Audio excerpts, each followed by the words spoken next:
Donald Trump giving in to his worst impulses and pushing the limits of his presidential authority. Last night, he authorized the deployment of 300 National Guard members in Chicago against Illinois Governor J.B. Pritzker's wishes. The move comes as tensions escalate between immigration officials and protesters and normal people on the streets over ICE raids in the city. Trump is also using the government's shutdown to go after his perceived enemies by targeting states led by Democratic governors with the first wave of federal funding cuts. This week, the Trump administration announced the cancellation of billions in energy programs impacting 16 states that just happened to vote for former Vice President Kamala Harris in last year's election. And amid all the uncertainty for federal workers who Trump has threatened with mass layoffs, Trump went to Quantico this week and delivered a rambling yet alarming speech before America's top military leaders, suggesting that so-called dangerous U.S. cities could be used as training grounds for the military. His remarks were bizarre enough that Democratic Congresswoman Madeleine Dean approached House Speaker Mike Johnson about them. The president is unhinged. He is unwell. What are you doing? A lot of folks on your side are too. I don't control. Oh my God, please. That performance in front of the generals, that I didn't see it. is so dangerous. You know I serve on Foreign Affairs and Appropriations. This is a collision of those two things. Our allies are looking elsewhere. Our enemies are laughing. I just left you the have a speaker's president who is unwell. Joining us now, that Congresswoman Madeleine Dean of Pennsylvania, member of the House Foreign Affairs and Appropriations Committees. Congresswoman, thank you so much for joining us. You have gone viral. Everyone's been watching this video of you talking to House Speaker Mike Johnson, and I'm curious how you read what he said, because there's a lot of interpretations out there. What did you take from his comments to you? Well, good morning to all of you. Thanks for having me on. And I want you to know that that was just a very short part of a much longer conversation that I did have with the speaker about many things. Obviously, what he says is very strange, that he doesn't refute what I said, that he is unhinged and unwell. And I brought that to him because I feel a sense of urgency. That day, that performance in front of the generals was so strange. It was a vanity call to bring the generals in and then to insult them by way of Secretary Hegseth, and then the meandering, flat set of rambling things that the president said. That concerns me.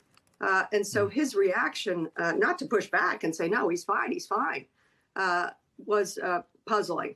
And also just, this is what the Republicans do when they don't want to face what's going on. I said to him, did you see the performance before the generals? I haven't seen it. Come on. You're the Speaker of the House. I think you would have tuned in, or somebody would have told you about it. Yeah.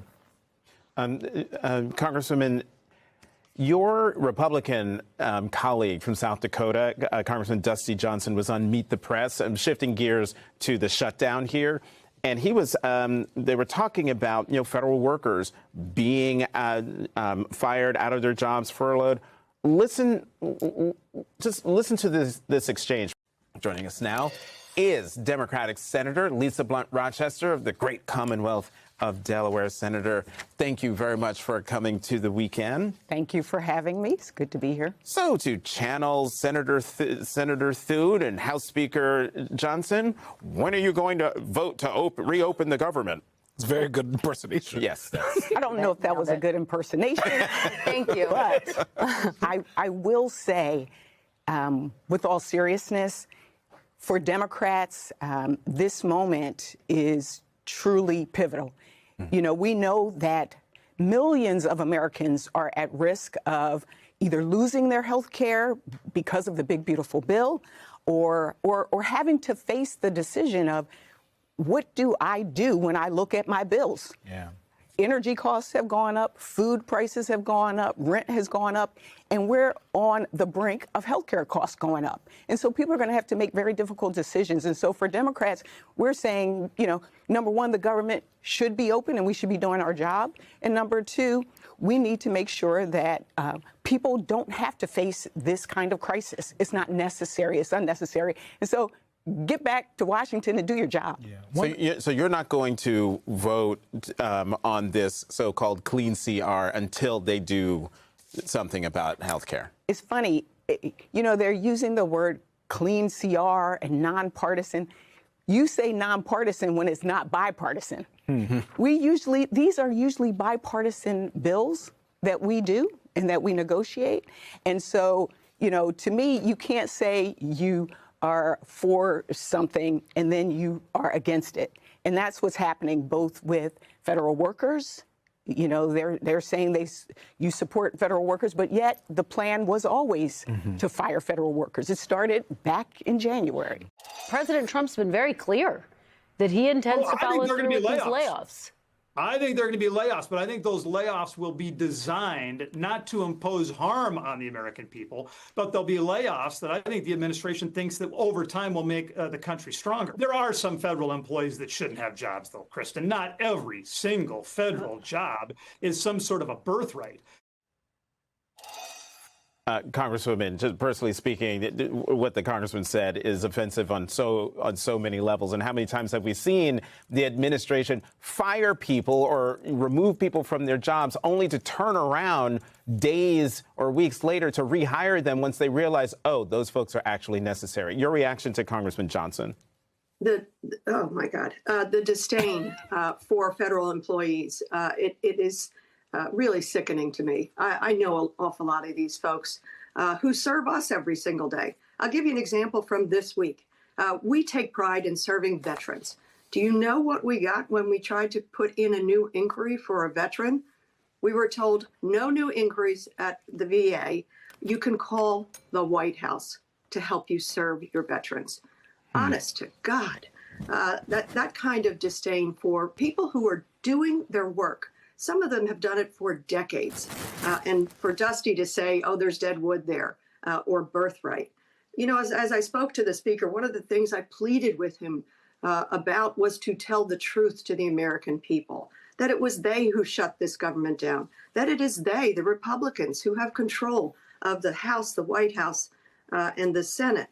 And of course, it was the speaker who said to his members, don't come back to Washington. And then he just canceled session again. Do you think they want to reopen this government when they won't even come back to do their job? This is on them. And the harm to the folks who serve us absolutely daily is very, very sad. As I had this conversation with the speaker, I looked at him surrounded by such able-bodied people who keep him safe every single day, Capitol Police. And they will continue to do that. I've had the pleasure of working with the Capitol Police, and I know their excellence, but they're not getting paid. Does he feel any shame for that? Congressman, quickly, I want to sort of marry the two topics that we were just talking about. I think that video felt so important for me, for the public to see, because it also gives them a glimpse into how things can be and sometimes actually are between lawmakers on Capitol Hill, that there can be civic, productive back and forth between Republicans and Democrats that go beyond sort of the performative interviews and statements that we see on television from both sides of members on both sides of the aisle, really, which sort of gives me maybe some hope that there is room for negotiation at the end of the day between Republicans and Democrats when it comes to the shutdown. I mean, do you think that is an overly optimistic read? Or, are you guys actually not speaking, not negotiating in any way right now? Well, Jackie, you're saying what my husband said to me immediately, which is people don't understand. You guys actually do have conversations. The speaker and I have had these kinds of frank conversations over the years. We served on judiciary together. So he and I have had these conversations where respectfully we tell each other what we think, and we have the ability to just completely disagree. So I give the speaker credit. He always speaks with me at the end of it. At the end of this 3 or 4 minute conversation, he said, I love you. It's not personal. And I said, that's why I'm talking to you. There are chances for us to speak. But what I implore the speaker and his Republican members. Wow, did you just see that? What's happening in Washington right now is not just politics, it's chaos unfolding in real time.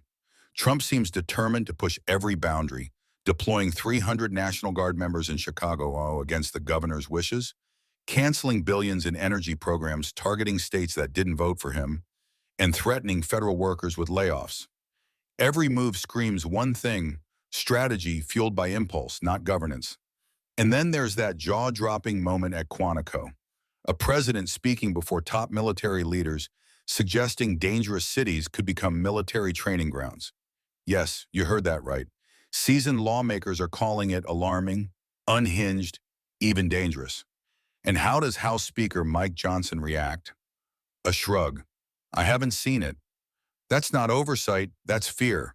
Fear of crossing Trump, fear of speaking truth to power, even when national security is at stake. It doesn't stop there. Federal workers, the very people keeping government running, are left in limbo. Millions face uncertainty, yet the GOP's message? Don't look at us. Meanwhile, the shutdown drags on, and the administration uses it as a weapon to punish states that oppose them. Even comments about dead-weight federal employees reveal a chilling shift. Loyalty to one man over service to the nation. What this shows is clear. Trump pulls the strings, and Republicans pretend they aren't. Every move, every deflection, every excuse, designed not to serve the American people, but to maintain control. And if this isn't a wake-up call about the state of our government, I don't know what is. Millions are impacted. National security is at risk, and yet the leadership stands by, silent, or worse, compliant. The question now, how long will the country tolerate this? Because the consequences aren't theoretical. They're real, immediate, and affecting every American today.